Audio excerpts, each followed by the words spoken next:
नमस्कार दोस्तों, मैं Ankit Sharma, biology faculty.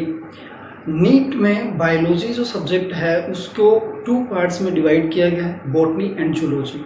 Botany वनस्पति विज्ञान, तो बॉटनी के एक यूनिट है, इम्पोर्टेंट यूनिट प्लांट फिजियोलॉजी, उस जिसको हम पादप कार्यकी बोलते हैं, उसका एक इम्पोर्टेंट टॉपिक है प्लांट फोटोसिंथेसिस और प्रकाश संश्लेषण। उसके बारे में आज हम डिस्कस करेंगे। ओके, तो सबसे पहले मैं आपको बता दूं कि जो आपका प्रकाश संश्लेषण है ये प्रोसेस ग्रीन प्लांट्स में होता है। जो भी सभी प्राणी हैं इस पृथ्वी पर वो प्लांट्स पर डिपेंडेंट है, डायरेक्टली और इनडायरेक्टली। प्लांट है वो अपना भोजन खुद बनाते हैं प्रकाश संश्लेषण के द्वारा, और जो प्लांट्स तो भोजन बना के उनमें जो संग्रहित होता है, अदर जो प्राणी हैं इस पृथ्वी पर रहने वाले वो सभी प्लांट्स पर भोजन के लिए निर्भर रहते हैं। ठीक है, अब भोजन इसमें क्या होगा, पर ये एक फिजियोकेमिकल रिएक्शन है, भौतिक रासायनिक रिएक्शन है। इसमें क्या होगा कि प्रकाश की जो ऊर्जा है वो रासायनिक ऊर्जा में परिवर्तित होती है। कार्बनिक यौगिकों का निर्माण होता है, यानी कि ऑर्गेनिक कंपाउंड।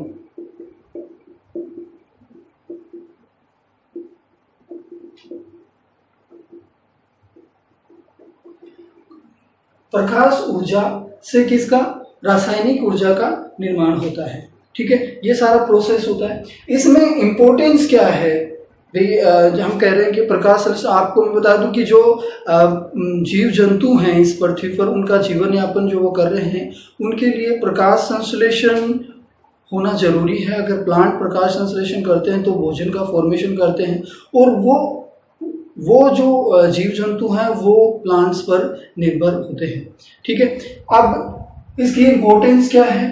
फर्स्ट इंपॉर्टेंस तो ये है प्रकाश संश्लेषण की, जो भी प्राइमरी रिसोर्स होता है पृथ्वी पर, जितना भी आहार का प्रोडक्शन होता है उसका प्राइमरी रिसोर्स क्या होता है, जो फोटोसिंथेसिस के द्वारा फूड बनता है।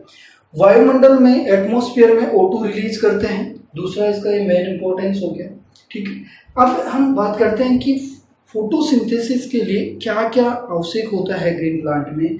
तो एक तो पर्णहरित, प्रकाश और CO2। ठीक है, अब देखिए इसके लिए हमने ये जैसे चैप्टर आपके है, इससे पहले हमने छोटी क्लासेस में पढ़ा होगा एक्सपेरिमेंट, जिसमें ये बताया गया था जैसे अर्धपति वाला, जो पत्ती होती है, हाफ लीव्स का हमने एक्सपेरिमेंट देखा था। उसमें क्या था कि एक आपने जार ले ली, ठीक है, और जार के अंदर आपने हाफ लीफ है, उस जार के अंदर KOH का सॉल्यूशन ले लिया आपने, पोटेशियम हाइड्रोक्साइड का। उसके अंदर हाफ लीव्स को आपने डिप कर दिया और हाफ लीफ आपने बाहर रख दी। तो बाहर जो लीफ रखी थी अब फिर उसके बाद में जब आपने स्टार्च का टेस्ट किया तो जो बाहर जो लीव्स थी उसमें स्टार्च प्रेजेंट था, और जो अंदर लीव्स थी उसमें स्टार्च प्रेजेंट नहीं था। तो इससे ये सिद्ध होता है कि प्रकाश की प्रेजेंस में जो ग्रीन लीफ है उसके अंदर क्लोरोफिल पिगमेंट है। ठीक है, और प्रकाश की प्रेजेंस में CO2 बाहर प्रेजेंट है। CO2 की प्रेजेंस में क्या होता है, रासायनिक ऊर्जा, कार्बोहाइड्रेट का फॉर्मेशन होता है, और वो स्टार्च के रूप में स्टोर हो जाता है। ओके, तो ये एक्सपेरिमेंट के थ्रू सिद्ध होता है कि इन चीजों की रिक्वायरमेंट होती है फोटोसिंथेसिस के लिए। ओके, अब हम इस रिएक्शन को अंडरस्टैंड करते हैं। ठीक है, ये जो रिएक्शन है फोटोसिंथेसिस की, वो ऑक्सीकरण अपचयन रिएक्शन होती है। ऑक्सीकरण अपचयन, ऑक्सीडेशन रिडक्शन। ऑक्सीकरण का मीन्स होता है कि इलेक्ट्रॉन्स का रिलीज होना, और अपचयन का मतलब होता है गेन ऑफ इलेक्ट्रॉन्स। ठीक है, अब देखिए इसमें ये मैंने कहा कि ये ऑक्सीकरण अपचयन की रिएक्शन है। इसमें जो वाटर होता है, जल होता है, उसका क्या होगा, ऑक्सीकरण, और जो CO2 होती है उसका क्या होगा, अपचयन। ठीक है, तो इसमें हम कैसे डिफाइन कर सकते हैं कि जो ग्रीन प्लांट होते हैं वो प्रकाश की उपस्थिति में, प्रकाश ऊर्जा की उपस्थिति में वायुमंडल से प्राप्त CO2 एंड मृदा से अवशोषित जल को कार्बोहाइड्रेट में परिवर्तित करते हैं या फिर रासायनिक ऊर्जा में परिवर्तित करते हैं। तो ये जो प्रोसेस होता है इसको हम बोलते हैं प्रकाश संश्लेषण। ओके, तो अब इसमें जो जल है उसका ऑक्सीकरण होगा 12H2O 24 hydrogen plus 24 electron plus 6O2। ये 6O2 यहाँ पे बाहर रिलीज हो जाती है, वायुमंडल में निकल जाती है। और ये जो आपके 24 हाइड्रोजन है इससे जो एनर्जी निकल रही है वो एनर्जी क्या करती है, CO2 का अपचयन करवाती है, CO2 का अपचयन करवाती है। और CO2 अपचयित होकर क्या हो जाता है, कार्बोहाइड्रेट का फॉर्मेशन हो जाता है। कैसे, ये जो 6 कार्बन है वो किसके 6 कार्बन में यहाँ फिक्स होगी, ठीक है। ये H12 है, ये कहां से आ गए, ये 12H इसमें चले गए, ठीक है। और 6H2 यहाँ टोटल कितने हैं, 12H2 24 हैं, तो ये 12 और ये 12 यहाँ पे फिक्स हो गए।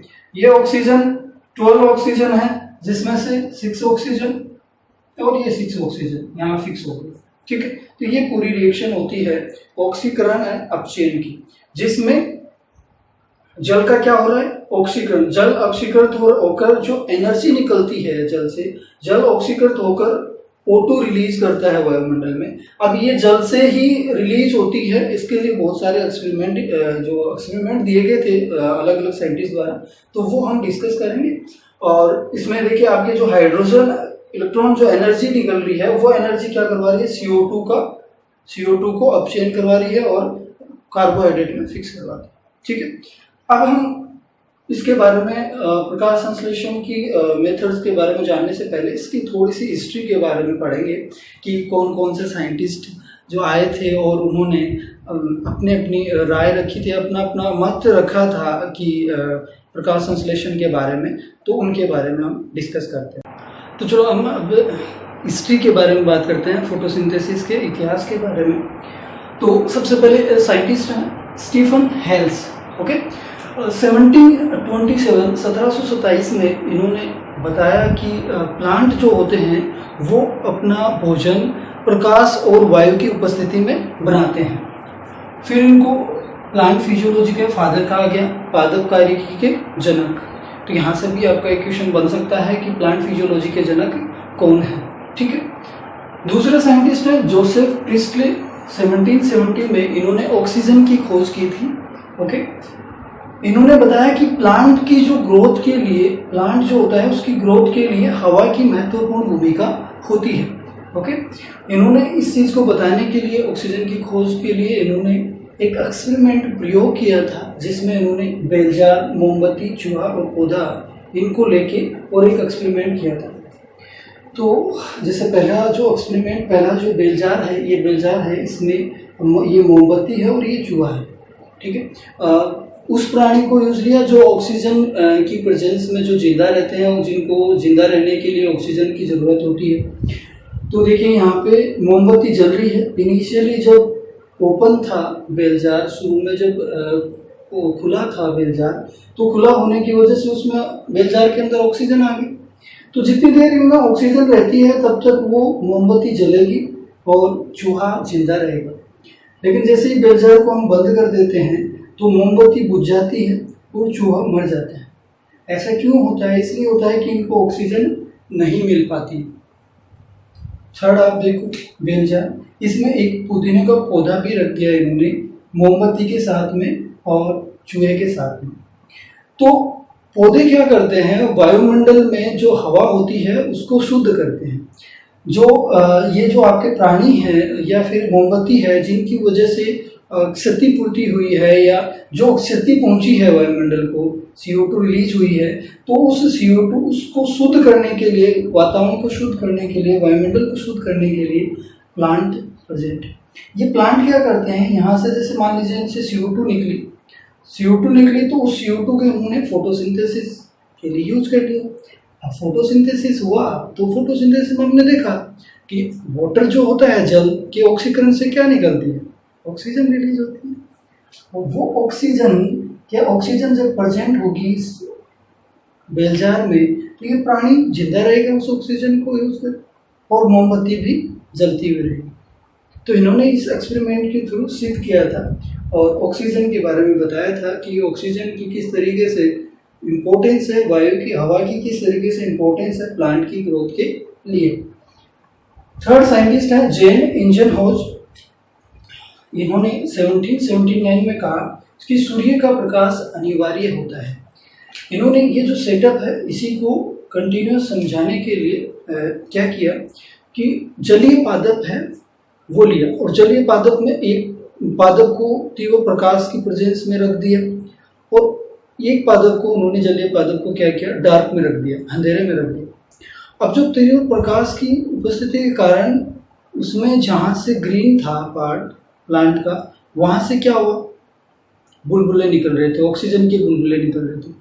और जो डार्क था, अंधेरे में जो रखा गया था, वहां पे ऐसा कुछ नहीं हो रहा था। तो उन्होंने जो ये जेन इंजनहोज है, इन्होंने क्या कहा, इनके एक्सपेरिमेंट से क्या सिद्ध हुआ कि प्लांट का जो हरा भाग होता है, हरा पार्ट होता है, वो ही ऑक्सीजन क्या करते हैं, छोड़ते हैं, रिलीज करते हैं। बाकी पार्ट ऑक्सीजन रिलीज नहीं करते हैं। तो ये सिद्ध किया गया था किसके द्वारा, जेन इंजनहोज द्वारा। नेक्स्ट साइंटिस्ट है TW एंजलमैन।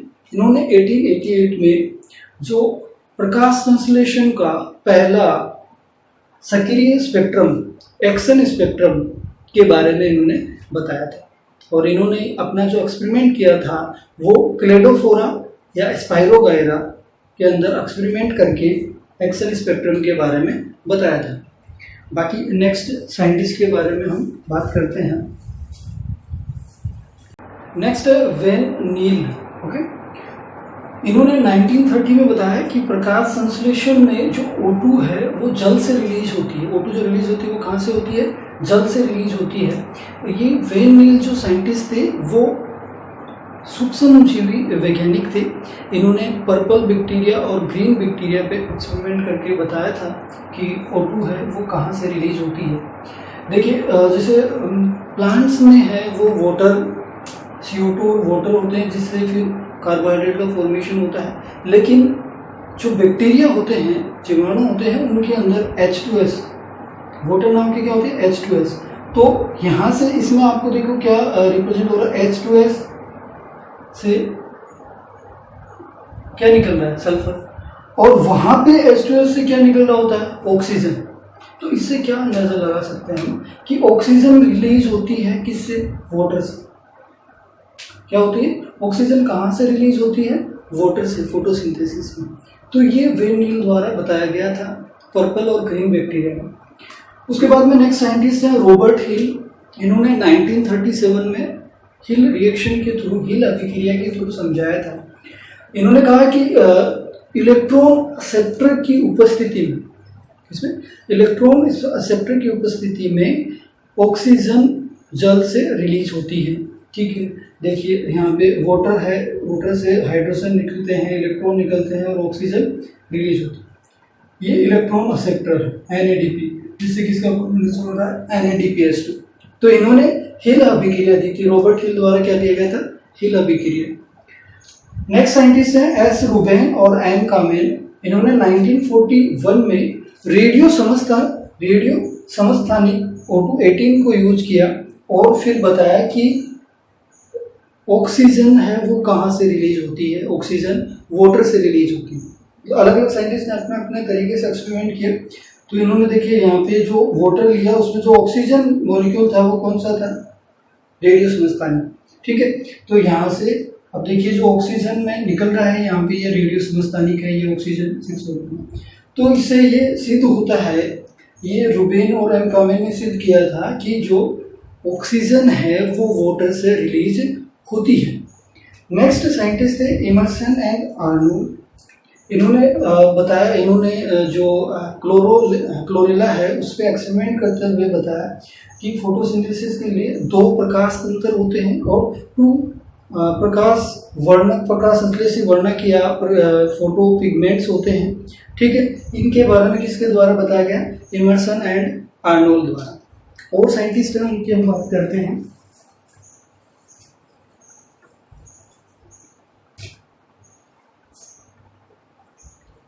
केल्विन। 1954 में केल्विन ने C3 साइकिल दिया था और इसके लिए इनको 1961 में नोबेल प्राइज भी दिया गया, नोबेल पुरस्कार से सम्मानित किया गया। ठीक है, इसके बाद में नेक्स्ट साइंटिस्ट आते हैं आपके H.M. स्केल। H.M. स्लेग जिन्होंने 1966 में गन्ने में C4 साइकिल के बारे में बताया।